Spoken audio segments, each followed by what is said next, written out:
Hello everyone, welcome to my channel. मैं हूं मनोज शर्मा और आज की क्लास में हम करने जा रहे हैं क्लास 12th का चैप्टर रिटायरमेंट ऑफ पार्टनर। आगे कंटिन्यू। लास्ट क्लास में आपको accounting treatment of goodwill complete करा दिया था। आज जो करने जा रहे हैं वो है रीवैल्यूएशन अकाउंट, यानी कि जब भी कोई पार्टनर रिटायर होगा तो उस टाइम सभी असेट्स का और लायबिलिटी का वैल्यूएशन होगा, जिससे कि जो भी उसमें प्रॉफिट या लॉस हो उसमें सभी पार्टनर को शेयर करना है। प्रॉफिट होगा तो रिटायरिंग पार्टनर को भी मिलेगा, और लेट करो लॉस हो गया वैल्यूएशन से तो रिटायरिंग पार्टनर को वो बियर करना पड़ता है लॉस। कैसे बनता है रीवैल्यूएशन अकाउंट वो देखते हैं। ये हमने एडमिशन ऑफ पार्टनर में भी कर रखा है, आपको याद हो, मैंने आपको सिखा रखा है वहाँ फुल फ्लैश अलग से एक वीडियो बना रखी है। लेकिन मान लो किसी ने वो वीडियो वॉच नहीं करी तो यहाँ पर मैं दोबारा इसको करा रहा हूँ, बहुत ध्यान से समझो। रीवैल्यूएशन अकाउंट का दूसरा नाम है profit and loss adjustment account, और इसकी नेचर पूछता है तो नेचर है नॉमिनल अकाउंट। तो डेबिट साइड में आएंगे ऑल एक्सपेंसेस एंड लॉसेज, जिस वजह से भी फर्म को लॉस हुआ हो।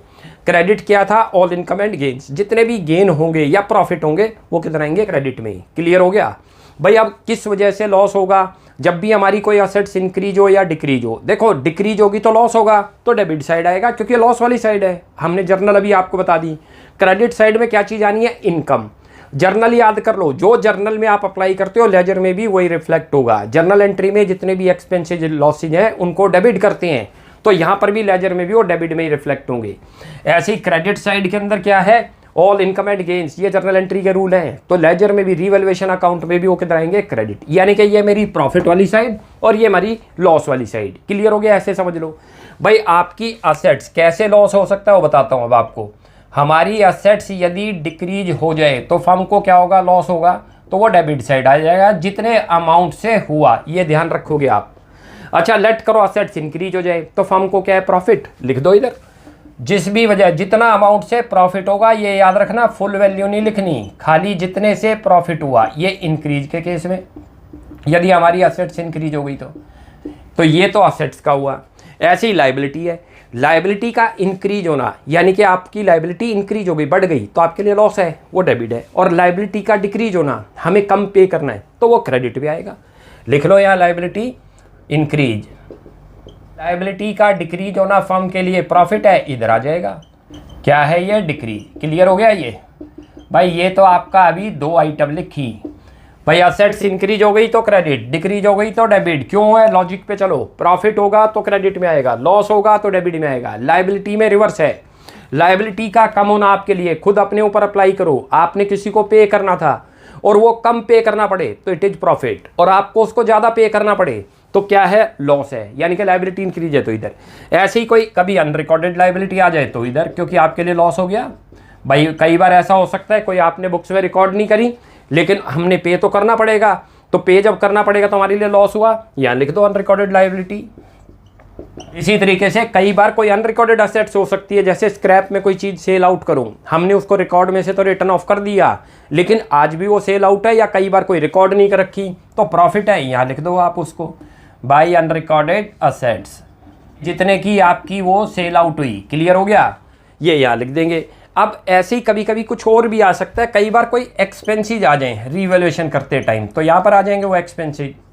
भाई आप ये जो वैल्यूएशन करते हो तो इन वैल्यूएशन को करने के लिए कई बार क्या करना पड़ता है? हमें मार्केट से ब्रोकर की नीड पड़ती है जिससे वो वैल्यू फाइंड आउट करें, तो हमें उनको कुछ पे करना पड़ता है, तो यहाँ पर बैंक लिख देंगे। क्लियर है? कोई भी ऐसा एक्सपेंस आ जाए जो फर्म पे करे, पार्टनर पे करता है तो पार्टनर का नाम आ जाएगा। बस ये हमारा रीवैल्यूएशन अकाउंट है।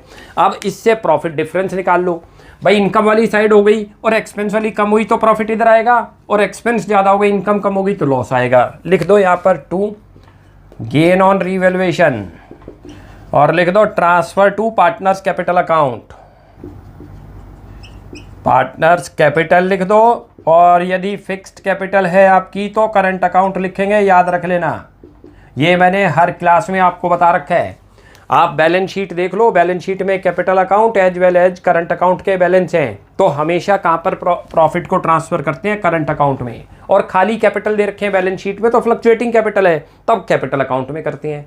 यदि क्लियर लिख दे कि फिक्स्ड कैपिटल है तो करंट अकाउंट होगा, वरना कैपिटल अकाउंट। यदि लॉस आ जाए तो यहाँ लिख दो, ये हमारी बैलेंसिंग फिगर आई है, ध्यान रख लेना। बैलेंसिंग फिगर का मतलब या तो इधर निकलेगा बैलेंस या इधर निकलेगा। यहाँ निकाल दो, यहाँ लिख दो अब loss on revaluation, transfer to partners capital account current account. Current account clear हो गया। ये बैलेंसिंग फिगर आ गई, दोनों में से कोई एक ही निकलेगी, याद रख लेना। अब इसके ऊपर एक क्वेश्चन करेंगे और उसी की जर्नल एंट्री भी आज आपको सिखा दूंगा कैसे पास है। तो क्लियर हो गया रीवैल्यूएशन अकाउंट कैसे बनता है। दो साइड है, डेबिट और क्रेडिट। नेचर पूछता है तो नॉमिनल अकाउंट, इसका दूसरा नाम पूछ ले तो profit and loss adjustment account. Credit side में जितने अमाउंट से प्रॉफिट हुआ होगा वो लिखती हैं, डेबिट साइड में जितने अमाउंट से कोई एक्सपेंस या लॉसेज हो गया वो लिखते हैं। उसके बाद डिफरेंस निकाल दो, ओवरऑल इंपैक्ट क्या हुआ, प्रॉफिट हुआ या लॉस। या तो प्रॉफिट होगा तो इधर आ जाएगा, लॉस होगा तो उधर। उसको ट्रांसफर कर देंगे पार्टनर्स में, या तो उनके कैपिटल में या करंट में। करंट में तभी करेंगे जब फिक्स्ड कैपिटल हो। अब इसका एक क्वेश्चन करते हैं, तब आपको और क्लियर होगा। इसमें रीवैल्यूएशन अकाउंट भी बनाना है और इसकी जर्नल एंट्री भी पास करनी है, तो मैं आपको जर्नल भी सिखा दूंगा। देखो मैं क्वेश्चन को रीड करता हूँ, आप देखिए। लिखा है P Q and R R partners in a firm sharing profit in the ratio of 2:1। तीन पार्टनर हैं। Balance sheet of the firm as at 31 March 2020 was as under. आपको बैलेंस शीट दे रखी है। R retire on this date and P and Q decided to share future profit and losses in the ratio of 3:2।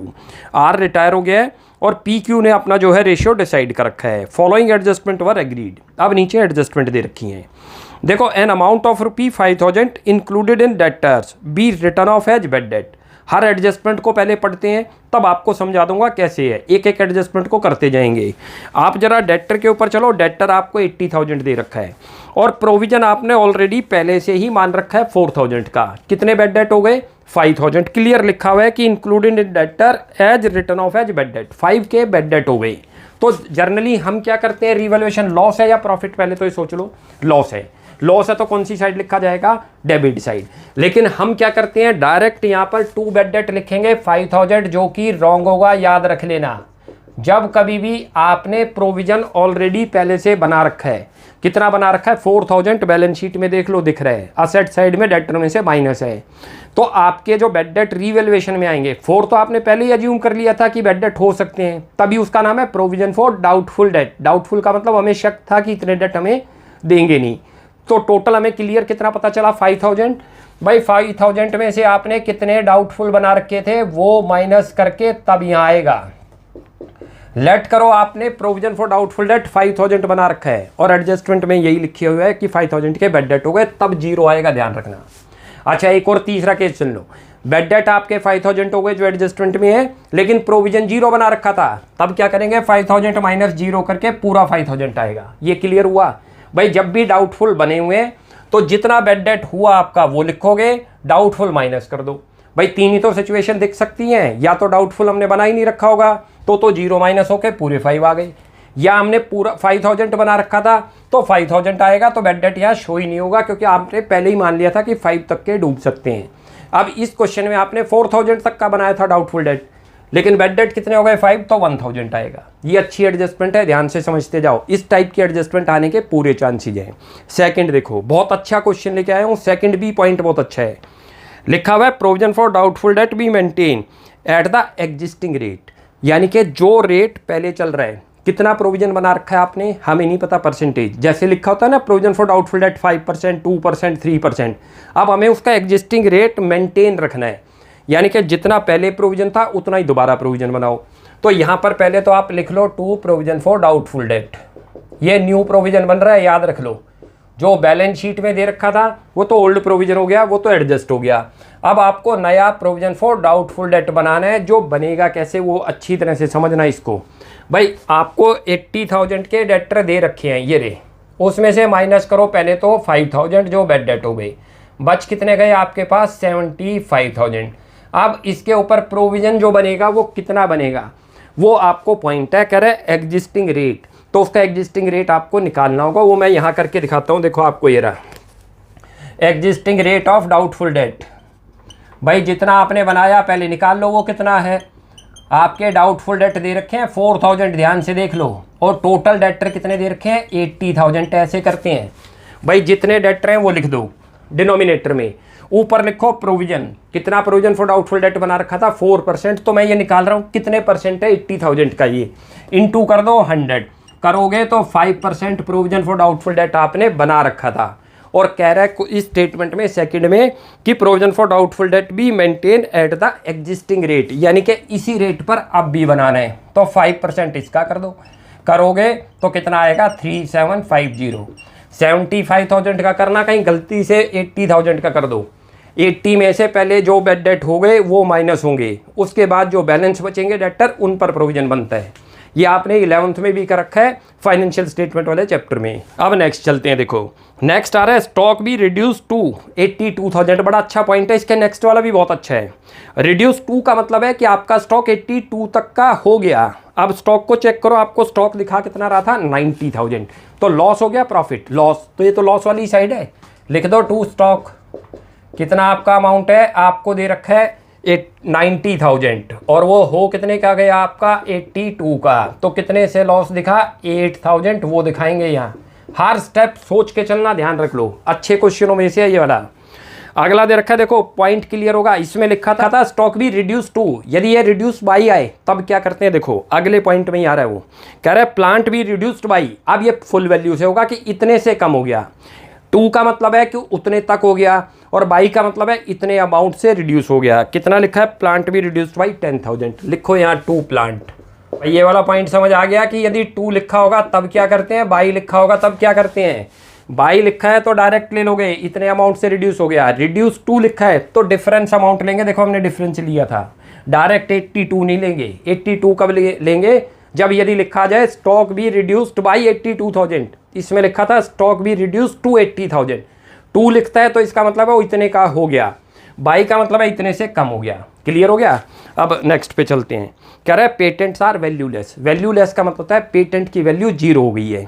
आपको balance sheet में check करो, patent कितने के दिखा रहा है 18,250, और आज उनकी वैल्यू कितनी हो गई है, कुछ भी नहीं। देखो ज़्यादा होगी तो इधर लिखते हैं, कम हो जाए तो इधर लिखें, लेकिन वो कह रहा है 0 हो गई तो पूरे से ही कम होगी, लिख दो टू पेटेंट यहाँ पर। इसमें ये गलती मत करना कहीं आप इसको छोड़ ही दो। कुछ स्टूडेंट क्या करते हैं, सोचते हैं वैल्यूलेस का मतलब है कि उसकी कोई वैल्यू नहीं है। वैल्यू नहीं है तो आपके लिए तो लॉस हुआ ना। आपने असेट्स दिखा रखी है बैलेंस शीट में, और उस बैलेंस शीट में जो असेट्स दिखा रखे है उसके बारे में बता रखा है कि इसकी वैल्यू मार्केट में 0 है, तो असेट्स तो डिक्रीज हुई, जितने अमाउंट से डिक्रीज हुई वो दिखा दो। क्लियर होगा। फुल से डिक्रीज हो गई तो फुल दिखा दो। नेक्स्ट आ रहा है provision of 5,000 be made for repair. आपने रिपेयर के लिए प्रोविजन बनाया है तो लॉस है हमारे लिए। या लिखो टू प्रोविजन फॉर रिपेयर। बहुत अच्छे क्वेश्चनों में से है, याद रख लेना ये वाला। एक एक अच्छे अच्छे पॉइंट आ रहे हैं इस क्वेश्चन में। कितना है 5,000, लिख दो 5,000। नेक्स्ट चलते हैं। Old computer previously written off was sold for ₹6,000 as scrap. हमारे पास कोई कंप्यूटर रिटर्न ऑफ था। रिटर्न ऑफ का मतलब बुक में रिकॉर्डेड नहीं, अनरिकॉर्डेड असेट्स है, और हमने उसको सेल आउट कर दिया। तो यहाँ पर लिख दो आपके लिए क्या चीज़ हो गई, एक तरीके से इनकम हो गई। स्क्रैप का मतलब क्या होता है, कबाड़ा हमारा बिक गया तो इनकम है हमारे लिए, तो क्रेडिट में आएगी।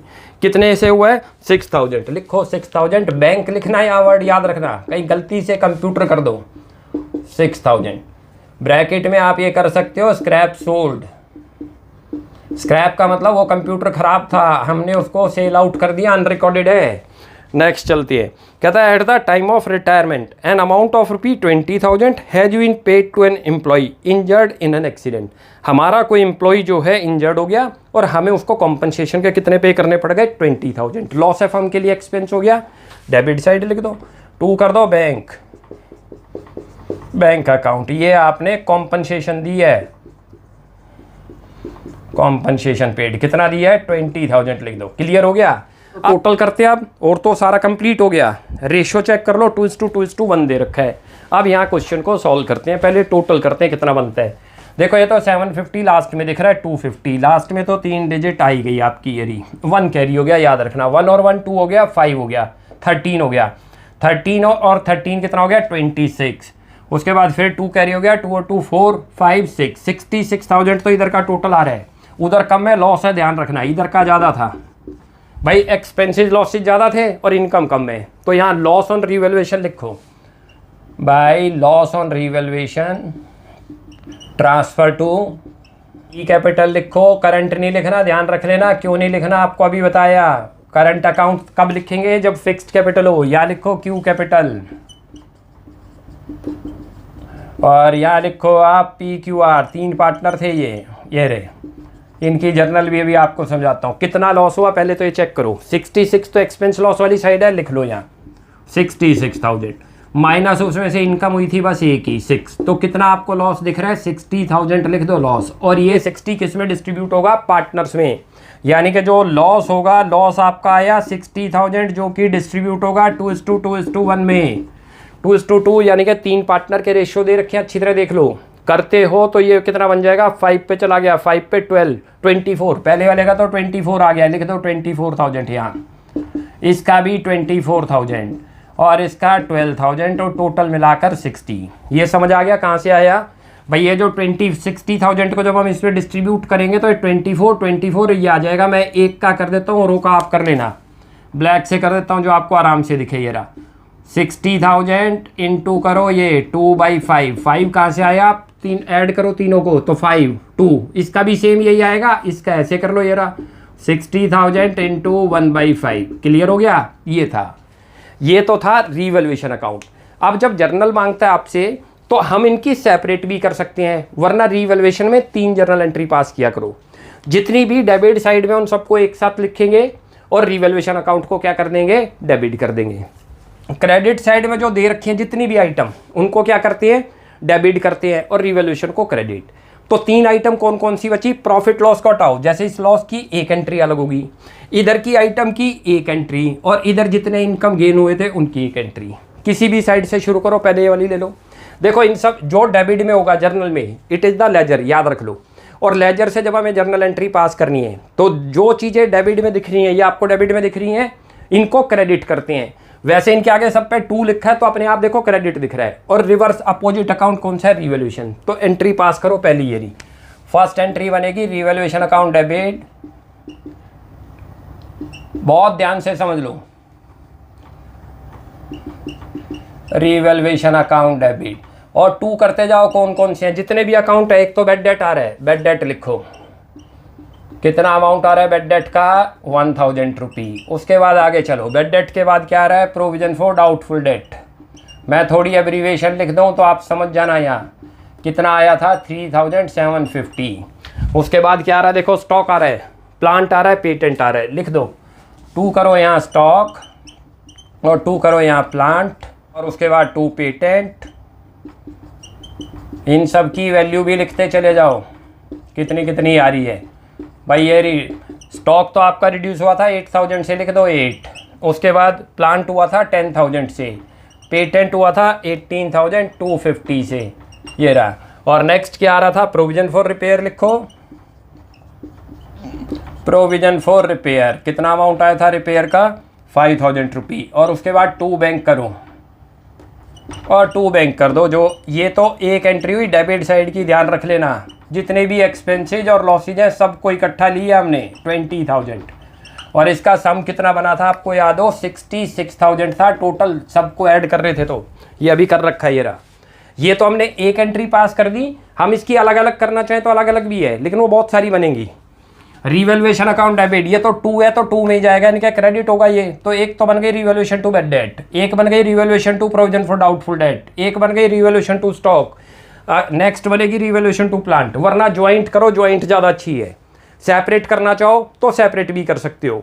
सेकेंड एंट्री देखो क्या बनेगी। अब ये तो हो गई डेबिट साइड की, ध्यान रखना हमने ज्वाइंट करी है। मैंने आपको बताया किसी को सेपरेट करनी है तो सेपरेट हो सकती हैं भाई। Revaluation account debit to bad debt एक कर दो, फिर एक दूसरी ये करो, 3, 4, 5, 6, 7 एंट्री बन सकती हैं। 7 को हमने ज्वाइंट कर दिया।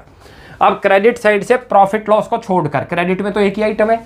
अच्छा, जो क्रेडिट में होगी जर्नल में जाके क्या बनती है, वो डेबिट। जैसे देखो डेबिट में थे तो जर्नल में जाके क्या बने थे, क्रेडिट। ऐसी जो लेजर में आपको क्रेडिट में दिख रहा है, जर्नल में जाके क्या बनेगा, डेबिट। तो लिखो bank account debit to revaluation, कितना अमाउंट है 6,000 रुपी। अब फिर पार्टनर एक तीसरी एंट्री और, भाई 3 ही तो एंट्री मैंने आपको बताई, इन सब की एक एंट्री, इनकम साइड की दूसरी एंट्री और एक प्रॉफिट या लॉस की। या तो प्रॉफिट होगा या लॉस, और कई बार 0 हो जाए तो तब 2 ही एंट्री पास होनी है। मान लो नो प्रॉफिट नो लॉस, ऐसा भी क्वेश्चन हो सकता है कि इधर की साइड भी सेम आ गई और उधर की भी सेम आ गई, तो नो प्रॉफिट नो लॉस, तब हम तीसरी एंट्री करते नहीं। वरना मोस्टली आपको प्रॉफिट और लॉस निकलेगा, प्रॉफिट लॉस निकलता है तो उसकी तीसरी एंट्री कर दो। अब ये क्रेडिट में दिख रहे हैं देखो PQR, इनको क्या करेंगे जर्नल में, डेबिट लिख दो। P कैपिटल अकाउंट डेबिट, उसके बाद करो Q कैपिटल अकाउंट डेबिट, और फिर आर्स कैपिटल अकाउंट डेबिट और अपोजिट में रीवैल्यूएशन। रीवैल्यूएशन सब में आएगा, ध्यान रख लेना। कितना अमाउंट है, ये तो है 60,000, ये था 12,000 और ये था 24 और ये भी 24। क्लियर हो गया। ये था आपका रीवैल्यूएशन भी बना दिया और इसकी जर्नल भी पास कर दी।